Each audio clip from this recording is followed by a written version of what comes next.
about love. I bet you find it's on everybody's mind. What makes us one of a kind? I'm talking about love. It doesn't matter where you travel, you are sure to. Okay. Oh my god. Oh my god. Good day. How are you, everybody? I was comfortable there. Oh my Yes, god, it I was. look tired too. Hi. Hi. Welcome to You Relationship. survived. Barely. I Yeah. was almost poisoned. Yeah. Go ahead. Welcome to Relationship. Be professional. This is I professional know. for me. Welcome to Relationship Rehab. I am Lee. And I'm Paul. And if you notice we're a little bit tired, we just spent a week driving to and from New York, going to the blogging conference Blogger, and we were loaned a Chevy Tahoe hybrid by Chevy, so we got to drive all the way up there and all the way back. So Which is a long drive. which is a long ass drive, but at the same time, it was very fun and exciting. The thing is that we never got a chance to rest No. at all. So it's like 1 week of go, go, go, go, go, go, go. And we're too old for that shit. Alright. Right. Honestly, we're just really, let's be honest about this. You know, I mean, doing 11-hour road days or partying to the break of dawn or getting poisoned by olives. Yes, that's right. That was poison. Oh, what was that? Oops. No, I think that's Cougar Mama's computer because ours is moving fine. Yeah. Okay. She's fine. Yeah. It's all good. So yeah, so the road trip and very exciting and very cool and lots of great contacts and Oh yeah. yeah, Miss Cougar Mama, we need to talk about that because Oh, we have do. some We got some business. we got that some needs to be business. talked. Yeah, we got some stuff that happened that was pretty exciting. And it looks like we're going to be at Evo next year presenting. Yeah. So He said we made some good contacts. Okay, back and to we the didn't even go poisoned to any olive. sessions. I was writing, and I need to. Yeah, I go was ahead. poisoned by olives. Yeah. It was bad. I would have thought that all the alcohol that they were soaking in would have stopped the Marinating. poisoning. Marinating. In gin and vermouth, That's you'd right. think. Yep. Yeah. But the next day, I was so sick from those Yeah. olives. And the funny thing is that we thought that I was going to be the Oh, one, yeah. because the night before I had one of those weird, and I'm thinking it was spiritual actually. I think it was a spiritual attack, like some sort of energy thing, because I'm talking to a bunch of women outside, as you know, all the bad girls were outside having a cigarette, and all of a sudden I started feeling really bad. Now, of course, I'd had like 7 drinks, something like that. And I decided, oh boy, I better go inside. And I forgot how to use my legs. And I thought I was going to pass out. But after sitting down for a little while, Yeah. There was no it passed, passing and I out, was right? great. No and pooping yourself? No. Nothing. exactly. Yeah. So We were proud. we were very proud of me. This bastard, you know why this happened to you? Uh-huh. Because you said you were going to take pictures of me Of in the lobby course. if I would have, Of course, I know why. vomited or Yeah. whatever. So, no. Yeah, So this it was a my very just exciting. pure evil. Yeah, so then, of course, the day that we left New York, Mr. Man here spent most of it sleeping because of the poisoning. That's right. So I was in the car, very sad, Uh-huh. crying, Crying, yeah. driving, pissed because we were in traffic. Yeah, that's what it's So yeah. it was really, really fun.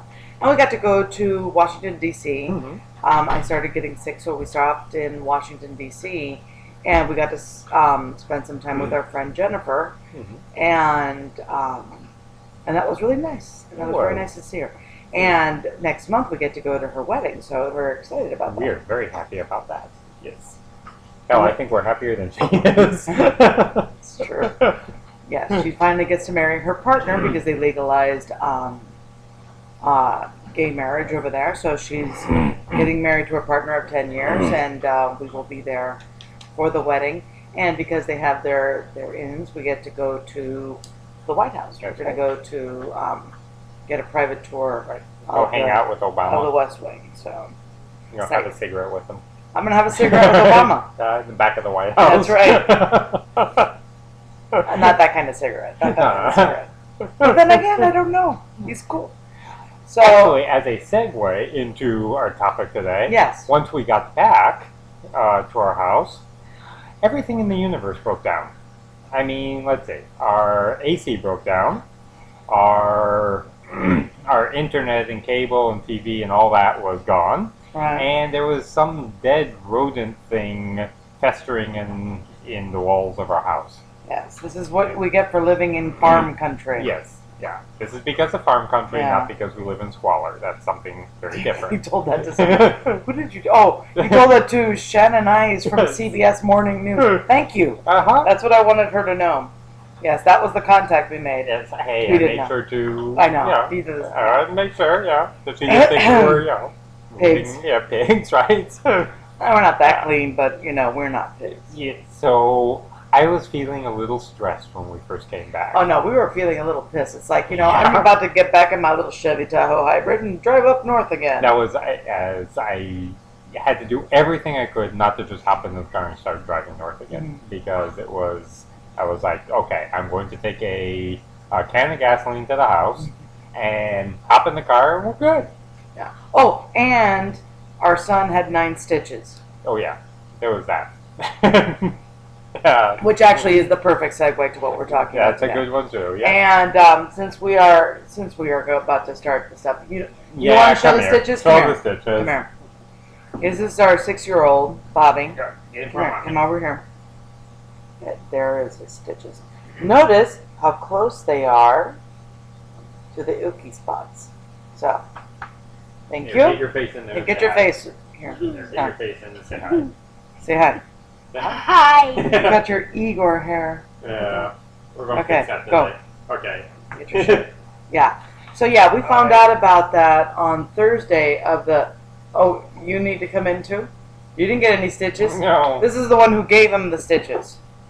Come here. Go ahead, Bruiser. Come here. Say hi. Tell them what you did. What did you do? How did Bobby get the stitches? I pushed him. What? And then what happened to him? Cry. He cried, and what? And what else? He fell on the elephant. He fell on the elephant? Hmm?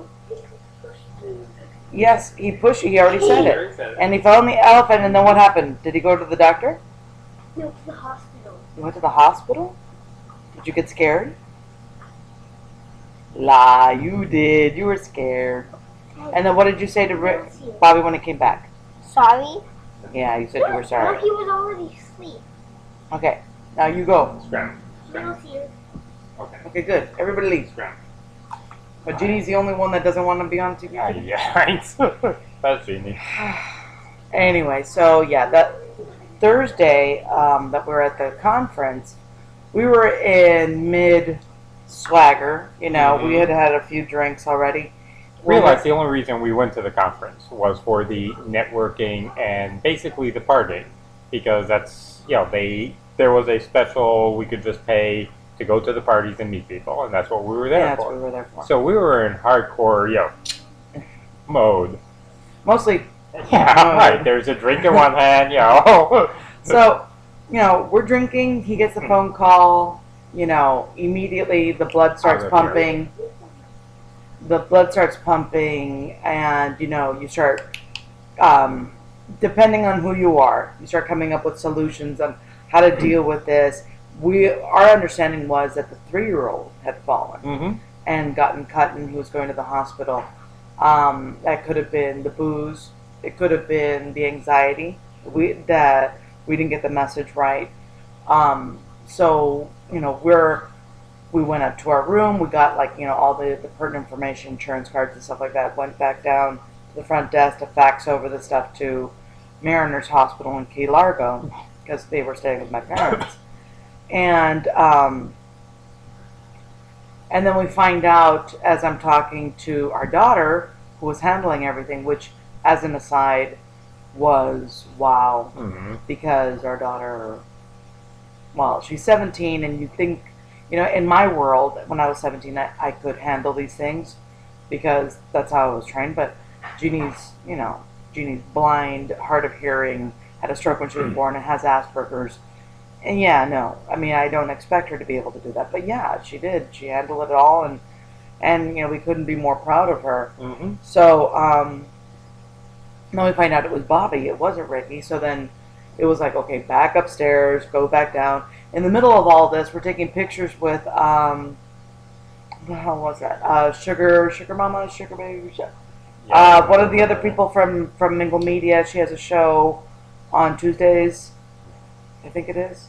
Sugar Jones, yes. That's it. We were taking pictures with her because she saw us at the front desk, and as I'm dealing with, as I'm dealing with all the stuff with the hospital, I'm like in the picture going, smiling, So all of this is happening at the same time, which of course is, it causes anxiety, and anxiety is, this is the topic of today. So you're watching Relationship Rehab here with Lee and Paul, and we're going to be talking about anxiety. And this is a really good topic because everybody's doing shows on obsessive compulsive disorder now, and they're doing all this cool stuff. And I keep reading on Facebook statuses about people taking anxiety medications and all that. And it's all related. It's all related, but we don't get it. I mean, it's not that, we get what OCD is. We get, being anxious. We get what that is. We know what worry warts are and all this. But we don't realize, as the layman out here, that it's all the same thing. It's all based on the same emotion, the same physical manifestation of a thought. Okay, anxiety is just a thought pattern. Anxiety is, there's a physical reaction to it. It's a thought pattern that really elicits a physical reaction.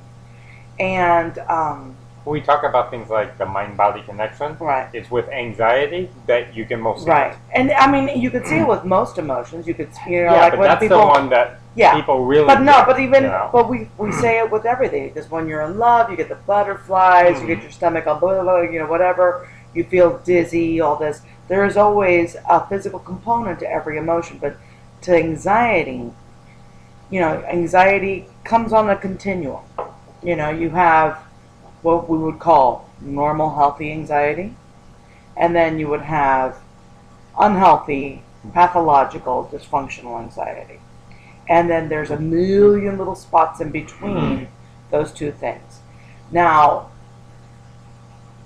some people can handle a lot of anxiety, okay? Some people can only handle teeny bits of anxiety. All those things.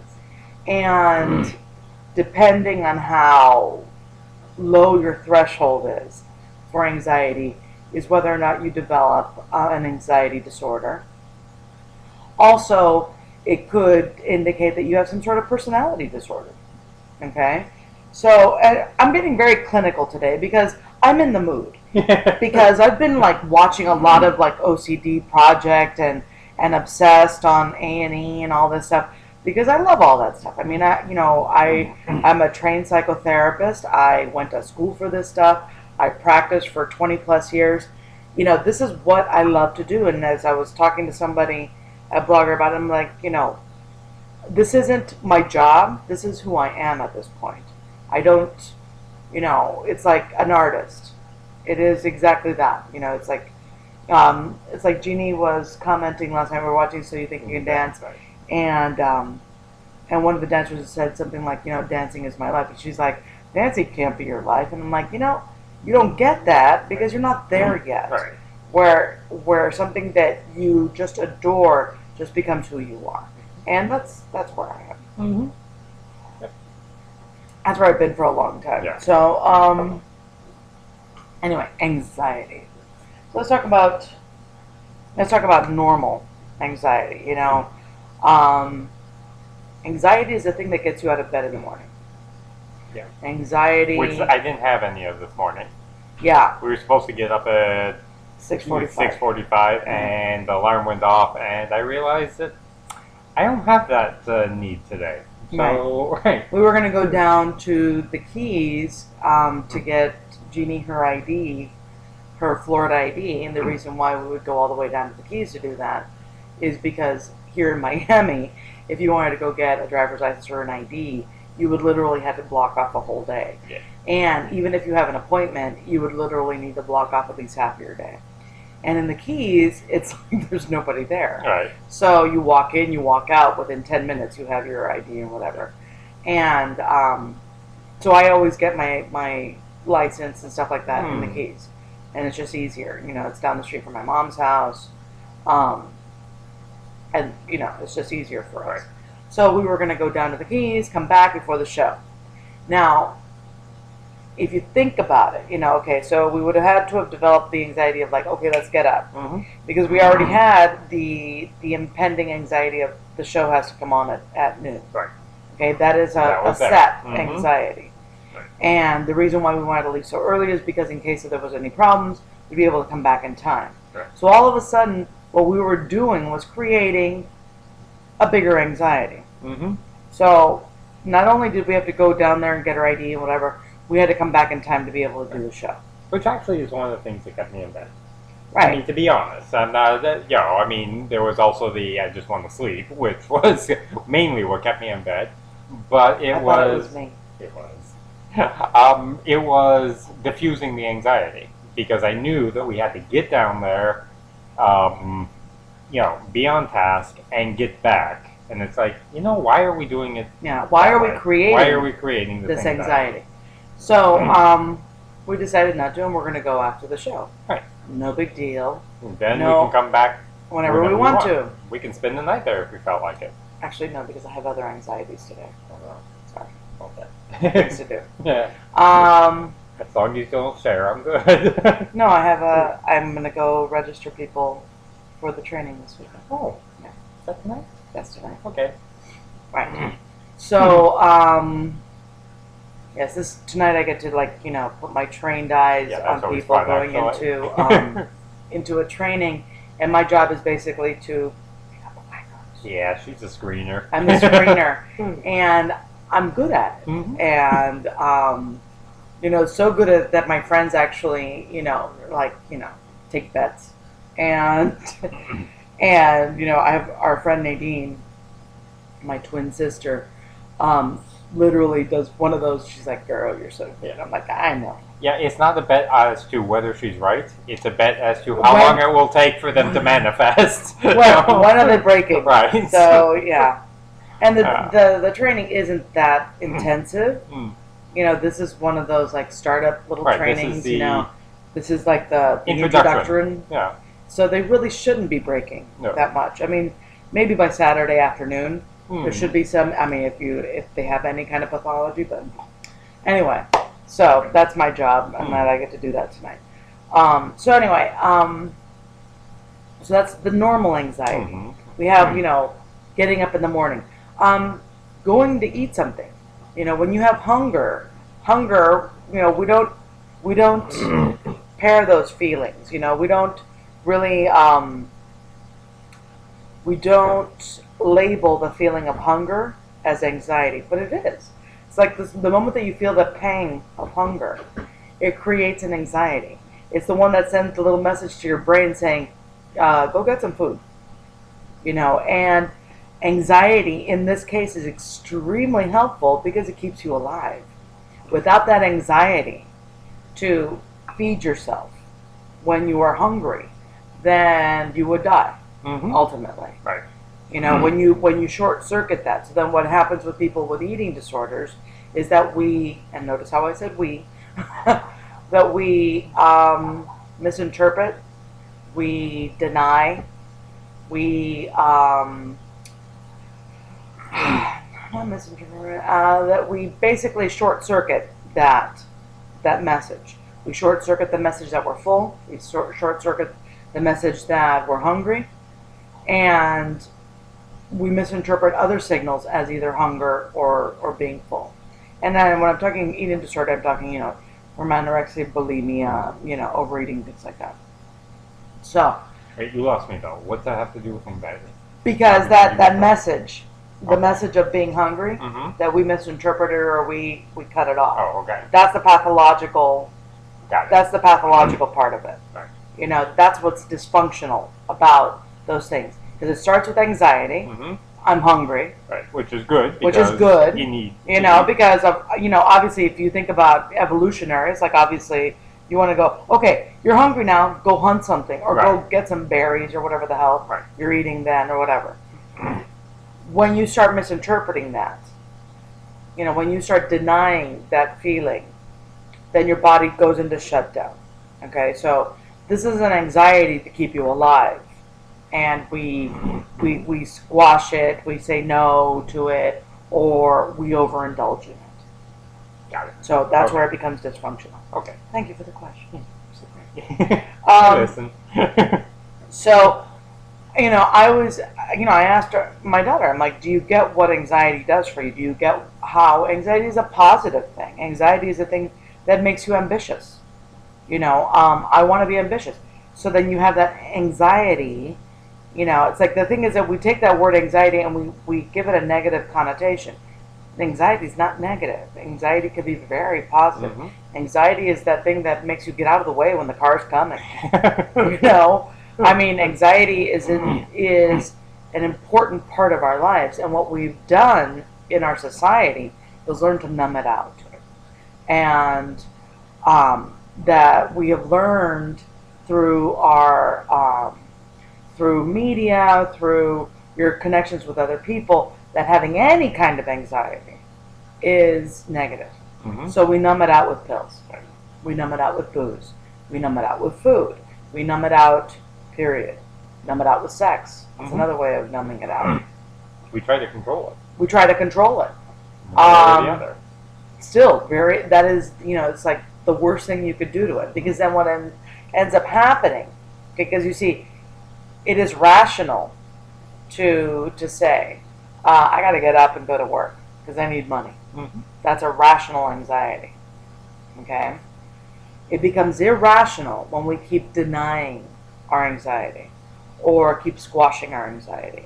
So when we do things like, well, if I don't turn on the light 15,000 times, turn on and off the light 15,000 times, the world's going to blow up.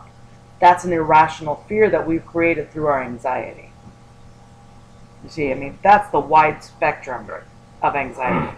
And that's why anxiety is such an important topic. You know, it's like, out of my almost 1,600 friends on Facebook, and friends I put in, you know, I don't know most of these people. But I would gather like half of them have been on anxiety medications from what I'm reading. Mm-hmm. From what I read on their statuses. And I don't, you know, I like medication. I mean, I'm a big proponent of medication if that's what you need. Mm-hmm. But I'm a bigger proponent of people going to get therapy instead and learning what the hell they're doing. See, because once we start taking pills, then we start being unhealthier because we think we can. We think we are talking. Keep going. Sorry. See, that's my anxiety. I didn't know. So, okay. So then, when you start getting into deeper anxiety, that's where we talk about getting out of the way of the car. It's your fight or flight thing comes up, and when we, you know, it's like those are the types of anxiety where it starts getting a little muddled. Okay. This is where people start getting medicated. Because if you start interpreting everything that you're in as fight or flight, then obviously you're misinterpreting the cues. And that's really where medication comes in. You know. Example. Somebody questions you. Somebody says, hey, what are you doing here? And immediately you go into deer in the headlight, your eyes get really wide, you go into shock. Do I attack you? Do I run away? You know, do I have to explode because you're asking me a question? That's anxiety already taken to the wrong level. Okay, that's becoming irrational. Just because, what are you doing here? Right. A simple question can elicit that kind of response. Okay. Do you understand what I'm Yes, saying? I do. Okay. I get it. Where that doesn't require, I mean, fight or flight is Right. one of those survival mechanisms, the same way as hunger is a survival mechanism. But all of them are caused by anxiety. Okay. Get that? Makes sense to me. I'm with Okay. you. I'm there. See, this is, I mean, I find it funny that we as a society like to, separate all of these, feelings, It's like, oh, I have OCD. I don't have any anxiety. No, you have anxiety. That's OCD. Oh, I'm depressed. I don't have any anxiety. No, you have anxiety. That's why you're depressed. Mm-hmm. It's a different kind of anxiety. It's a different, sadness is an anxiety as well. These are all like in the same, family. Anxiety is one of those core feelings. Right. That's why I said the thing about the mind-body is that because it's such a core feeling. Right. It's up there. I mean, it's up anxiety, love, and hate. and hate is actually just anxiety. Right. Yeah. It's the bridge between anxiety and love. Right. It's the anxiety of not having love. Yeah, that's basically how you. Yeah. Thank you. Thank you. It's very nice. Yeah, if anybody's watched the OCD Project on VH1, which I highly recommend as very entertaining and very instructional. And this isn't. Not that you could do this kind of stuff with people, because you really shouldn't be doing this stuff with people unless you're trained, because people with OCD... What kind of stuff do they do? You need to explain that. I love that stuff. They do immersion therapy. Immersion therapy is where they take the person's irrational anxiety, okay? The irrational anxiety which causes the obsessive thoughts and the compulsions to control those obsessive thoughts. They take those anxieties and they magnify them, and then they immerse them in those anxieties. So if it's so messed up, I love it. It just makes me cry. It's so beautiful. This is the kind of thing, like, when people like watching, sports and stuff like that, and they're like, oh, that was such a good play. I watch that and go, God, that was a good play. The psychologist, I forgot what his name was, little bald guy, love him. He says one of the girls on that show had an anxiety about driving, and she kept checking, and checking is one of the compulsions that people do. And in checking, she would check to see if she ran anybody over while she was driving. So she'd actually go around the street, or she'd stop the car, get out of the car, and look around the car. Or she would just check her mirrors constantly. But she's like white-knuckling it every time she drove. And now, granted, she lives in Los Angeles, so you kind of have to drive when you're in Los Angeles. If you don't, well, that's an anxiety. Because the walking that's anxiety in itself. Yeah. So in her immersion for the driving, he took her to a parking lot where he's having her drive, and then he's throwing babies and strollers at the car. Now, not real babies. Not real babies, but dolls. Yeah. But anybody watching this, the layman watching this is like, okay, this is really stupid. Wasn't he yelling things like, oh my God, you killed my baby! Yeah. Right. So, anybody watching this is going to be like, oh my God, this is really stupid. This is therapy. And it is like therapy on the highest order. This is really good, intensive cognitive behavioral therapy. I'm not a cognitive behavioral therapist, but I very much respect what they do. It's very different from what I do. I do deep therapy. I do family of origin therapy. And of course everybody does some cognitive behavioral therapy, but this is like, that's all they're doing. So, you've gotta respect that. Yeah. Cognitive behavioral is more of a quit it kind of therapy. Yeah. So, quit it or I'm going to slap you in the head. Yeah. But it's also where the client learns that what they're doing is stupid. It's really the bottom line. At one point, because I did watch some of the shows, at one point they like wire up the the people so that you can see the heart rates and that kind of stuff, and in essence, the physical manifestations of their stress, of their anxiety. Right. And you watch it go up, and then slowly, without changing the stimulus, okay, without taking away whatever it is that they're afraid of or anxious about, you watch their stress levels start going down. Right. Their anxiety levels start going down. Right. Because their mind is saying there's nothing to be afraid of here. Because this ain't so bad. This isn't so bad. And the whole point of that kind of therapy, the whole point of the emergent therapy, is really to come to the conclusion that your anxiety, the thoughts that you're having, the thoughts that are creating the obsessions, that are creating the compulsions to be able to assuage those anxieties, are really irrational. They're silly. They're stupid. You know, when we thought about talking about it, the idea was, where do things like jealousy come in to relationships? Where do things like petty fights come in?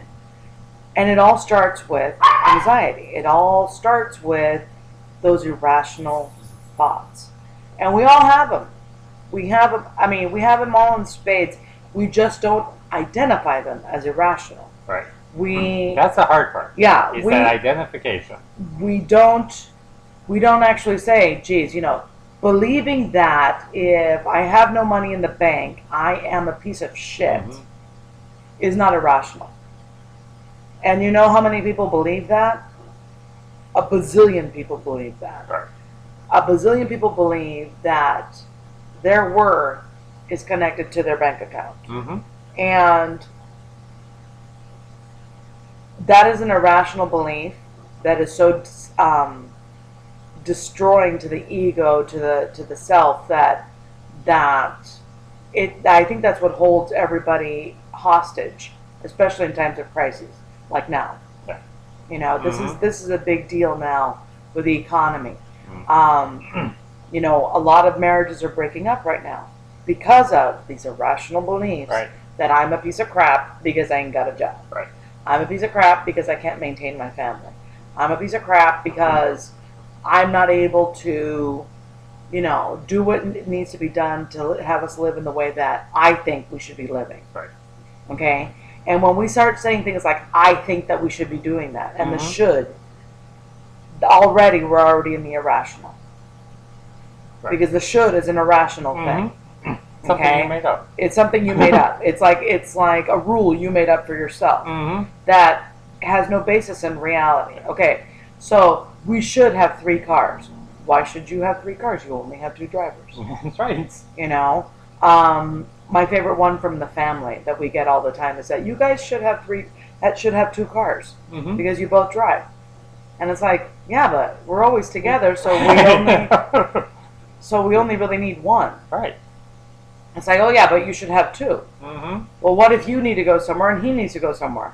And I'm like, well, then we plan it out and we figure it out. But I'm not going to put that pressure on us to own a 2nd car. He's not going to put that pressure on us to own that 2nd car, because that's an anxiety we don't need. On something that somebody made up. On somebody's, yeah. A rule that somebody made up. Exactly. I mean, where did that rule come from? Right. A 2-car family. Why does it need to be a 2-car family? Yeah. Who made up that irrational? Because it's irrational. Does it make sense? You know, it's like, okay, would it be more convenient sometimes to have 2 cars? Sure. There's been times, yeah. There's been times, you know, there was, like, you know, when you worked a million miles away, it was an annoying time, you know, but we made do. I mean, we made a commitment, you know, even though we live in the land of excess, you know, in Miami, it's not like, you know, back in LA where people are really trying to be green. Here, I think it's an afterthought more than anything else at this point. You're right. And moving out here, we made the conscious decision to recycle, even though they didn't have recycling. No, we actually had to. Force the issue and like drive places to recycle everything. Not anymore, thank you. But 15 years ago, we were doing that. and 5 years ago and 10 years ago. So within the last few years, they've actually started recycling. But we chose to be a one-car family so that, our carbon footprint was small. We got solar power for our pool, things like that. These are choices that we made to be who we were. If they're in and out, don't worry about it. Okay, so, anyway, the point being, we weren't, in making those conscious decisions, we were also placing anxieties on ourselves. Right. Mm-hmm. Because it's not easy to live like that here. Right. So, now we talk about the economy. And how that's affecting people. And I think it's just the irrational thoughts. It is. I mean, that is the, it's like, we know people who, their houses are in jeopardy. Right. And it's like this far from breaking up their marriage until at some point they kind of figured out that the house really isn't that important. And once they let that idea go, then the marriage became very strong because they realized that they were putting on the, this outside anxiety because they can live in an apartment. I mean, it's not, they're not destitute. They're never going to be out on the streets. So we're not in that kind of situation. We're not in a homelessness situation or anything like that. We could do a smaller house. That is really the situation that we're talking about. And the thing is, people tend to define themselves by their homes, their jobs, their titles. Yeah. And that causes anxiety too. When they take away your home, or when they try to take away your home, it causes anxiety because being a homeowner defines you. When they take away your job, being a accountant, sales rep, therapist, whatever, defines you. Right. Not having that definition, could cause a lot of anxiety because we define ourselves by our worth. We define ourselves by our titles. We define ourselves, and this is, when we talk about like Eastern religions and stuff like that, this is exactly what we try to get away from. Right. When people talk about, like Buddhism or Hinduism, the whole idea is to not define yourself. Right. You are soul. You are self. You are not a therapist. You are not a, an accountant, a physicist, or whatever. You are, I am Lee. Period. And that is the core of me. And anything that I have acquired in this lifetime, as such as, becoming a therapist, becoming a woman therapist, wife, mom, sister, daughter, and all that good stuff, is not me. Still not me. Right. It's stuff that I do. It's stuff that I enjoy doing, and I love being part of that. But it's still not me. Right. Because me is separate from all that. So, and that's an important, very important thing, specifically in relationship. That, when you choose somebody and you love somebody, that it's really not Lee, the therapist, mommy, woman, sister, mother, choosing him. It's Lee the self choosing the partner. Which I guess then would lead us to the idea of change. Because actually, I think it leads us to choice. To choice? Well, there's choice and there's change. Okay. Because for me, they're boy, we're philosophical today. Yeah, right. It's my God. Woo! See, somebody pull out a pipe. Not a crack pipe, now, mind you. Yeah, well, they could do that. Yeah. Honestly, in my thought, if I can hold that thought, is they're related. Is that you make choices, but the choices that you make are time dependent because things change. Yes. You evolve. Yes. You change. And if you fight the change, that's where the anxiety comes from. See? Did I pull them together? You pulled it together. Yes. That's good. I'm so proud. Okay. Yeah. I mean, that's where flexibility comes in. That's where, that idea that your beliefs don't mean dick. And if No, you, I mean really, right. like when I say your beliefs don't mean dick, it's like that idea that you know, we're taught by our parents many things. Yeah. And we think that when we grow up, we're becoming our own person. And we think that, you know, we're way beyond them. You know, let's say that our parents were Republicans and, you know, we grow up and we're like Democrats and our parents were really narrow-minded and you grow up and you're like very accepting of all people. Right. And you're still thinking, God damn, I'm so much better than mom and dad, you know. Mhm. And then you still have those stupid, irrational thoughts that, wow, if you don't have at least $5,000 in the bank, you're a piece of crap. Well, how about if I tell about my parents? Oh. I'll give you a little where I come from, give you something to work with as you talk. Okay. My mother has definitely some irrational fear beliefs. Okay? My mother talks about things like crying for the first year of her life, of her married life, like every day. Now, when I kind of back up and think about it, that means that in essence, while she was pregnant with me, she cried every single day because she got she was pregnant with me 2 months into the marriage basically. Right. So my whole gestation period was her being crushingly afraid of everything.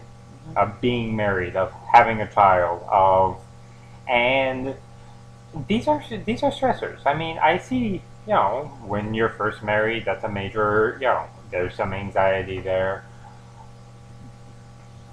To maintain it every single day, the way she talks about it, brings it to a new level, And I want to point out that when she tells these stories, she doesn't get how irrational that was. No, right. These are fun stories for her. Yeah, she talks about it like, I talk about, I had a salad for lunch yesterday. Yeah. She talks about it like that. Yes. And instead of saying, wow, this was a very big learning experience for me, because I realized my thoughts were irrational, that I was, instead of expressing myself and talking about my fears of being pregnant, of being married, and sharing them with my spouse, I was internalizing them, thus creating the anxiety. I mean, that's what, Exactly. self-acknowledgement or, self-exploration would have come to, but she just gets that, no, I just cried for a year. Right. And she maintained these kind of, to this day, she still maintains, she can't sleep because her mind is always going. Right. Like that's something that's normal, or that's something that's just her, right. and that's it. You can't do anything about it. Right. Yeah. There is no solution to this. No, because what I do is hook 'em. Yes, exactly. And then, on the flip side, now my father, if there is a such thing as active apathy, then that's my dad. Ennui is his state of being. Yeah, right. I mean, it's just, my dad. He's Mr. Man. Exactly. Yeah, definitely. Whatever. So I was born into fear.